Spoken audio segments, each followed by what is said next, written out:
চলে আসলাম আরো একটি রেসিপির সাথে।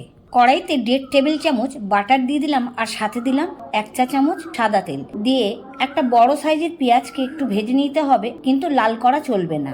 এখন আমি বোনলেস চিকেন লম্বা লম্বা করে কেটে দিয়ে দিলাম, পেঁয়াজের সাথে বেশ ভালো করে মিশিয়ে নিতে হবে। এই পর্যায়ে আদা রসুন বাটা 1 টেবিল চামচ দিয়ে খুব ভালো করে কাঁচা গন্ধ চলে যাওয়া পর্যন্ত কষিয়ে নিতে হবে। আগে থেকে ভেজে রেখেছিলাম ধনে, জিরে, গোলমরিচ, লঙ্কা, জয়িত্রী, এলাচ, দারচিনি, লবঙ্গ শুকনো কলায় ভেজে এবারে গ্রাইন্ডারে কাসৌরি মেথি 1 চা চামচ আর নুন দিয়ে হাফ ক্রাশ করে সেই মশলাটা চিকেনে মিশিয়ে দিতে হবে।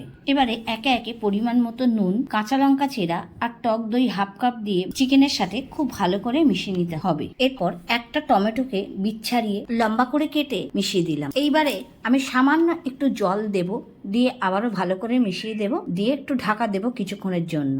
5 মিনিট পর ঢাকা খুলে আবারও একটু দেখে নিলাম।